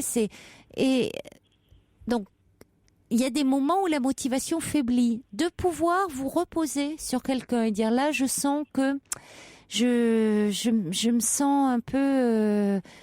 j'ai des moments de découragement, j'ai peur de rechuter. Bon, et puis si vous voulez, il propose, alors selon les services, il peut y avoir des séances de relaxation, de sophrologie. Certains proposent de l'hypnose, de l'acupuncture, de l'auricologie. Donc, vous voyez, ça peut être pas mal un accompagnement. Comme ça, qui peut aider à apprendre à se détendre, à respirer ou à méditer. Ça dépend un peu ce qui est mis en place selon les services pour justement quand il y a ces moments où on se sent particulièrement tendu et qu'on pourrait rechuter. Rechuter, oui. Oui. Alors, il y a Tabac Info Service, c'est le 0825. Vous l'avez sur vos paquets. Hein, sur mes paquets de cigarettes, oui. 0825 309 310. Et sinon, il y a le 3989 aussi. Oui, voilà, oui. Donc déjà, vous pouvez avoir là un conseiller, des gens qui sont formés. Et puis, il y a évidemment les consultations au sein des hôpitaux. Des hôpitaux, oui. Oui. Il faudrait que je me renseigne. Oui, demandez, parce que ils sont vraiment très à l'écoute. C'est au sein de l'hôpital, donc à partir du moment où vous avez une sécurité sociale, oui, j'ai une mutuelle, couverture sociale. Vous êtes pris en charge. Vous savez comment c'est comme à l'hôpital. Hein, oui, d'accord. Oui. C'est pas totalement gratuit. C'est-à-dire que vous avez vous avez une facture qui arrive après, hein, quand même. Oui, mais j'ai une mutuelle, donc. Vous avez une mutuelle, donc voilà, vous serez. Mais c'est les consultations comme ça se fait au sein de l'hôpital. D'accord, oui. Hein donc, alors il y a Eridan qui dit il y a une solution, changer d'addiction, tomber amoureux. Il dit, ça c'est vrai, finalement. C'est une autre addiction, voilà, mais bon. Quelqu'un qui supporte pas que je fume. Voilà, c'est ça pourrait être. Je crois pas, oui. Mais il dit, vous avez déjà vécu plus sérieusement une addiction, vous pourrez à coup sûr en vaincre une autre. Ça, j'en suis. D'accord. Moi, je suis comme lui convaincue de cela. Hein. Ah bon? Ah oui, vraiment. Vraiment. Vous me mettez du bon au cœur parce que... Ah mais vraiment, et je vous dis pas simplement cela pour vous réconforter, parce que se libérer de l'alcool, c'est quand même c'est tout un... oui, puis c'est dur. C'est tout un parcours du combattant. Tous les jours. Vraiment. Oui, non, c'est pour ça. Vraiment. Donc... Et puis il y a Brigitte qui dit comment peut-être rendre votre vie précisément plus occupée, plus vivante, différente en tout cas pour y penser moins. Alors vous dites vous aimez lire, vous aimez évidemment ce qui serait formidable, ça serait que vous puissiez c'est le fait d'arriver en fin de droit. Là mon psy m'a dit de faire du bénévolat, il m'a donné une adresse. Comme qui cherche sur La Rochelle des gens bénévoles dans différentes associations. Il les place dans différentes associations. J'ai rendez-vous la semaine prochaine. D'accord. Donc, j'aimerais bien déjà, tout en continuant ma recherche pour l'emploi, je ferai un peu de bénévolat. Oui, mais je pense que c'est important parce que déjà il y a une façon de se sentir comme ça utile, d'être comme ça en lien avec les autres, de pas rester. Moi je pense que c'est important de j'essaie de conserver une vie sociale quand même. D'avoir une vie sociale. Ça c'est primordial. J'essaie de conserver une vie sociale. Oui, d'être en lien avec les autres, voilà, d'être vraiment et de pouvoir participer à la. Oui, c'est ça, de pouvoir, comme vous dites, parce que le problème à un moment, on peut se dire bon, c'est compliqué pour sortir. Pourquoi sortir? Pourquoi s'habiller, se raser ou un moment où se maquiller? Là, ça permet de dire bon, ben voilà, aujourd'hui, moi j'ai mon activité, je vais à l'association, je vais bon. Et puis, en plus, si vous voulez, en ayant du lien comme ça avec d'autres, qui sait, ça permet de dire, voilà, moi je suis dans tel secteur, dire, ben moi je connais quelqu'un qui recherche, qui a besoin. C'est aussi comme ça, hein, c'est des rencontres. C'est comme ça aussi que ça peut se passer. C'est pas en restant chez soi et qu'il y a quelqu'un qui va frapper à votre porte, vous voyez. Donc, alors il y a quelqu'un qui dit pour moi le sevrage a été une affaire de décision et quand on en prend une on s'y tient. C'est très difficile mais on y arrive. Courage à vous. Il y a Cathy qui comprend votre besoin pour vous la cigarette liberté. Elle dit parce que pour elle aussi le tabac c'est une forme de récompense. Alors il faut pouvoir aussi après peut-être se récompenser autrement ou se faire plaisir autrement. Voilà, c'est ça. Il faut substituer par autre chose finalement. Hein voilà. Donc, alors il y a Sébastien qui dit et pourtant le tabac c'est pas la liberté, n'est-ce pas, quand il faut faire des kilomètres le dimanche et les jours fériés pour trouver un débit de tabac ouvert. En réalité, c'est une perte de liberté, une soumission. Et il ajoute les envies de fumer ne durent pas plus de 5 minutes. Il faut résister, boire un verre d'eau, mâcher quelque chose ou bien se laver les dents pour faire passer l'envie. Il paraît que c'est efficace. Bon courage. C'est vrai, c'est efficace, je confirme. J'ai arrêté de fumer moi. Et je peux vous assurer. C'est pour ça que je vous appelle ce soir. C'est ce qui me semblait. Oui, écoutez, alors moi j'ai arrêté du jour au lendemain. On m'entendait, je fumais pas à l'antenne depuis un moment, hein. On n'a plus le droit. Non, on n'a plus le droit. Au début. Au début, oui, au début on avait le droit encore. Je vous écoute depuis longtemps. Oui, au début on avait le droit, c'est vrai. C'était la belle époque. Si, ça s'entendait. Non, j'ai pas le droit de dire ça maintenant. Ouh, c'est politiquement correct, on n'a plus le droit. Non. C'est vrai qu'au début, on avait le droit de fumer. Encore, ce n'était pas interdit de fumer dans les locaux. Et comme je fumais, eh bien, oui, je fumais dans le studio. Et puis après, eh bien, il a été interdit avec la loi de fumer dans les locaux. Donc évidemment, je respectais la loi. Donc, ce qui était une bonne chose parce qu'il n'y a pas lieu d'en fumer. Ça reste mes petits camarades qui eux ne fumaient pas. Donc, mais là, j'ai arrêté de fumer et j'ai arrêté moi du jour au lendemain. Donc, mais ça, c'est une question de, vous voyez, c'est parce que là, j'étais motivée et je confirme que les envies de fumer, ça peut être très violent au départ. C'est un côté très, c'est très fort comme ça. Mais alors ça passe comme c'est venu, hein. D'accord. Franchement. Donc, et je peux vous dire maintenant, on peut fumer devant moi, je m'en fiche ça quoi. Vous gêne pas, Pas du tout. Ça me gêne pas et j'ai pas, vous voyez, autant les premières fois parce que j'avais fait des essais, je dormais pas bien. Là, ça c'est bon. Ça, en même temps, vous voyez, ça ne fait que 8 mois, hein, c'est pas non plus énorme. C'est bien, mais c'est vrai que ça m'a pas rendue plus nerveuse, plus tendue. Vous voyez, on dit parfois pas du tout. Non, pas du tout. Non, mon entourage m'a pas dit reprends la cigarette, on n'en peut plus.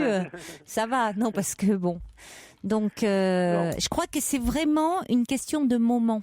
Ouais, c'est un challenge qu'il faut que je me recrée, quoi. Il faut pas se dire, il y a un moment où on est vraiment motivé pour le faire.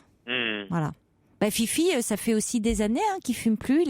Ça fait 10 ans. Non, c'est pas possible. 10 ans, Fifi. Alors que c'était un gros fumeur et il a arrêté comme ça. Voilà. Bon, donc là, vous allez pouvoir y arriver, hein. Oui. Vous nous tiendrez au courant? Oui, ok Caroline. Alors, il y a Brigitte qui dit une boucle dans l'oreille. Oui, c'est l'auriculothérapie. Ça marche bien. C'est ce qu'a fait Fifi, hein, d'ailleurs. Hein. Bon? Ouais. Moi, j'ai rien fait. J'ai décidé comme ça du jour au lendemain. Alors, c'est un acupuncteur, Fifi. Je sais pas. C'est l'acupuncture. Hein. Oui, c'est l'acupuncture, me confirme-t-il. Okay. Et un traitement homéopathique par un médecin spécialiste il y a une quinzaine d'années m'ont fait définitivement avoir le dégoût de la cigarette, à tel point que depuis, lorsque je fume encore parfois une cigarette en soirée pour le plaisir, je ne peux pas la terminer car elle me rend malade et surtout, je ne rechute pas, dit Brigitte. Ah oui, donc... Voilà. Donc je suis plein d'espoir. Ah ben, il faut, vraiment, hein. Non, vraiment, hein. C'est, ok, Caroline. Donc... Donc vraiment, il faut garder espoir. Hein, ça, franchement, ouais, il faut être motivé. Hein, c'est tout. Ah, on a Stéphane qui est avec nous au 39 21. Bonsoir Stéphane. Bonsoir Caroline. Bonsoir. Bonsoir. Alors, vous fumez ? Oui, alors moi je fume beaucoup. Alors je fume beaucoup, mais moi je suis un fumeur hors norme. Parce que moi j'arrive, j'ai déjà eu affaire à vous. Je sais. Moi je suis non-voyant. Oui. Donc. Et vous avez des pendules partout. Comment ? Et vous avez des pendules partout. Exactement. Ah ben, je vois que vous vous rappelez de moi. Ça fait plaisir. Non mais ça fait plaisir. Je reconnais votre voix. Je l'ai dit à Siba d'ailleurs. Elle m'a reconnu aussi d'ailleurs. Enfin, donc moi je fume beaucoup et il m'est arrivé parfois, notamment pendant des jours fériés, de ne plus avoir de clopes. Oui. Bon, bah mince, j'ai plus de clopes. Bon, alors, je me dis, qu'est-ce que je fais ?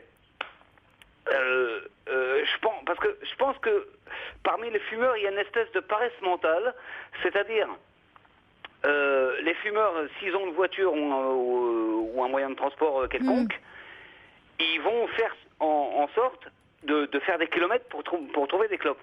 Ah oui. Voilà. On serait prêt à tout pour une cigarette. Hein. Voilà. Ah oui. Moi, personnellement, je peux pas. Donc, je me dis, j'ai plus de clopes. Eh ben, je me dis quoi ? Je me dis, t'as plus de clopes, mon pote, tu fumes pas. Voilà. Donc, il y a... c'est très frustrant, pourtant. Comment ? C'est très frustrant, pourtant. Hein. Ah, c'est frustrant. Oui, mais c'est frustrant les premières minutes, les premières heures. Ouais. Mais après, on se dit, écoute, il y en a pas. Donc, il y en a pas. Tu vas pas faire une crise de nerfs parce qu'il y en a pas. Donc, voilà. Moi, j'avais toujours des cartouches d'avance. Hein. Vous voyez, je supportais pas. Hein. Oui, mais je pense qu'il faut faire en sorte de prendre sur soi et de dire c'est vrai, voilà. Oui, mais il faut pouvoir. Ouais. Ouais, mais vous fumez beaucoup ? Moi, c'est un peu comme l'auditeur, je ne sais plus comment il s'appelle. Laurent. Laurent, bonjour Laurent. Moi, je peux fumer, ça peut aller de 10 à 30 cigarettes à peu près. Ah oui. D'accord. Donc, tout dépend. Si je suis content, parce que moi, c'est pareil, pour moi, le tabac, c'est un plaisir. D'accord. Ouais. Et donc, si je suis content, ça peut aller jusqu'à 20 ou 30. Ah oui. Parce que moi, ou en soirée, peut-être différent des autres. Oui. Moi, si vous voulez, Caroline, si je suis contrarié, je fume beaucoup moins. Ah oui, d'accord. Alors que oui, c'est l'inverse. Beaucoup de fumeurs vont fumer beaucoup plus. Oui. Moi, si j'ai un souci, si quelque chose me travaille, je fume moins. D'accord. Parce que ça gâche mon plaisir, en fait. Oui, il y a les deux. C'est-à-dire que souvent, les gens disent qu'ils fument plus quand ils sont en agréable compagnie, dans des soirées ou quoi, ou alors aussi quand ils sont stressés. Il y a les deux aspects. Mais moi, si je suis stressé, je fume moins. D'accord. Si j'ai des ennuis, je fume beaucoup moins. Alors que si je suis content, tiens, vous voyez, je parle avec vous, je vais en allumer une. Vous en grillez une, d'accord. Je m'en fiche, même pas mal. Je vous dis, même maintenant, on peut fumer devant moi, ou ça me fait rien. Ouais, mais bon, vous avez arrêté. Mais moi, c'est bien. Il y a quelqu'un qui me dit, qui me demande si j'ai pris du poids. Ah, bah oui, alors ça, c'est la fameuse angoisse de ceux qui arrêtent. Est-ce qu'on prend du poids ? Oui, les premiers temps, j'avais un appétit de graisse. C'est vrai que je le cache pas. Bah oui, ça, c'est vrai que ça développe l'appétit. Donc, oui, j'ai pris un peu de poids, je reconnais. Mais enfin. Bon, je suis en train de reperdre et ça va quoi. J'ai pas, c'est bon. Tout ça. Non, mais je me dis finalement, il vaut mieux la santé. Voilà. Non, j'ai dû prendre, franchement, j'ai dû prendre 2-3 kilos. Voilà. Ça va quoi. Ça reste raisonnable. Hein. Oui, mais honnêtement, Caroline, mais je m'en fous complètement. Ça. Non, l'important la priorité, c'était de m'arrêter de fumer. Donc voilà. C'est bien. Ça fait comme moi. Et vous fumiez quoi, Caroline, comme cigarette ? Je peux pas le dire, c'était des rouges. Hein. Ah, des rouges. Ouais, des américaines. D'accord. Moi, je fume des françaises. Ah, des françaises. Sans filtre. Oula. Ah oui. Oui. Ça a une odeur épouvantable, ça. Oh non, c'est bon. Ah bon ? Oui. Non, c'est bon. Oui. Ah oui, j'étais passée moi au light là, et puis j'avais du light, et puis après j'étais passée au fort. Hein. Ah d'accord. Ah ouais. Et pourtant, j'ai fumé qu'à 30 ans. Vous vous rendez compte ? Oui, ben... Avant, écoutez, je n'avais jamais fumé. Ouais. Je n'avais jamais fumé une cigarette. Hein. Je m'étais mis à 30 ans. Donc c'était ridicule. Je ne veux pas... Enfin, là, il n'y a pas... à cette heure-ci, il n'y a pas trop d'enfants, mais... Moi, c'est pas une référence. Moi, j'ai 44 ans, j'ai commencé à 14 ans. Hein. Ah oui, ça fait beaucoup, ça. Hein. Voilà. Ouais, quand on commence ça, c'est vraiment commencer à l'adolescence, c'est très problématique. Hein. Ça joue sur la croissance. Ah oui, mais... Oui, non, mais moi, psychologiquement, ça m'a pas posé de problème. Moi, le tabac, c'est le tabac. Non, bon. Je n'ai pas eu de... Et vous songez pas à arrêter ? Ah non, pas du tout. J'en ai pas du tout envie. Bon, mais écoutez, on va accueillir Claire, Stéphane, qui, je vous remercie beaucoup de votre intervention. On n'entendra pas vos pendules ce soir parce que on a un peu de musique à mettre après. Ça ne sera pas la cigarette après l'amour. Ça aurait été de circonstance, dit Cathy, mais vous aurez non. Pas les pendules. Mais on n'aura pas vos pendules ce soir. Dommage, Brigitte dit qu'elle aurait bien aimé les entendre. Ça sera une prochaine fois. On va accueillir Claire en vitesse. Je vous embrasse, Stéphane. Bonsoir Claire. Bonsoir. Bonsoir Claire. Au revoir. Claire, vous êtes avec nous ? Oui, je suis avec vous. Bonsoir. Bonsoir. Alors, moi, j'ai arrêté de fumer depuis 2 mois et 13 jours. Ah, et je dis précis. ça avec beaucoup de fierté, parce que ça fait 40 ans que je fumais. Oh oui. Et j'ai dû fumer à 15 ans, mes premières cigarettes, qui m'ont d'ailleurs dégoûtée complètement. Mais il paraît que les accros, c'est ça. Et donc, j'ai fumé pendant des années. Et j'ai essayé plein de fois. Et j'ai arrêté en allant à la consultation anti-tabac de ma région, qui m'a suivi pour 2 arrêts qui n'ont pas fonctionné. Bon, j'ai diminué, mais j'ai pas arrêté. Je pouvais pas. Psychologiquement, c'était perdre ma liberté. C'est exactement ça. C'était perdre toute liberté. Et en fin de compte, on m'a dirigée sur une infirmière qui fait de l'hypnose. Oui. Et à la 3e séance, je suis sortie, je suis montée dans ma voiture, j'ai pris mes cigarettes, mon briquet, et au lieu d'allumer une cigarette, réflexe, je suis re-rentrée dans le cabinet, je lui ai posé mes cigarettes sur le bureau, j'ai dit, vous me gardez ça. Et depuis, je n'ai pas fumé. Oui. Bon, j'ai des envies farouches, par moment. Oui. Et c'est vraiment, c'est un deuil. Je suis en deuil de mes cigarettes, vraiment. Quand je fais quelque chose quand j'ai fini de sarcler mon jardin, ou quand j'ai fini quelque chose... J'ai envie d'une cigarette, c'est ma cigarette récompense. Et c'est celle-là qui me manque. Oui, oui. Bon, c'est celle-là qui me manque. Mais vous avez fait au niveau du sevrage physique le plus dur. Après c'est le côté psychologique. Hein. Il y a ce manque-là. Mais vous avez fait le plus dur. Il est rien du tout le sevrage physique. Hein. Non. C'est ce sevrage psychologique, le rapport à cette cigarette amour là. Oui. Mais vous allez voir avec le temps. Ça va passer aussi, ça. Vraiment. Mais je pense fermement, vous avez raison de dire que la motivation, c'est très important. Ah, c'est la base, hein. Mais ce travail que j'ai fait avec cette infirmière, qui m'a fait 3 séances d'hypnose, c'est vraiment quelque chose de très simple. Oui. Mais je pense que vous voyez, après, si on n'a pas cette motivation, on peut essayer toutes les méthodes du monde, ça ne marchera pas. Il faut à la base la motivation. Et après, effectivement, on peut trouver la méthode qui nous convient. Il faut que je vous quitte, les amis, parce que j'ai encore un petit disque à passer d'Henri Salvador. Okay. Mais en tout cas, merci beaucoup, Claire, d'avoir pris la peine d'appeler. Et merci, félicitations. Caroline. Tenez bon, mais c'est bien parti, il n'y a pas de raison. Je tous les jours. Et puis, Laurent, bon courage alors à vous. Merci, et puis, vous pourrez nous rappeler pour nous dire. Oui, bien sûr, je vous tiendrai au courant. Au revoir. Au revoir, merci. Des messages qui arrivent. Intemporel et Tigron sont accros, très dépendants du chocolat. Ils sont enragés, ils n'ont pas leur drogue. Et puis Georges me dit, est-ce que vous vendez des patchs lorsque vous n'êtes pas là le week-end ? Je suis en manque. Très belle nuit à vous, faites de jolis rêves. Il est maintenant 1h sur Europe 1.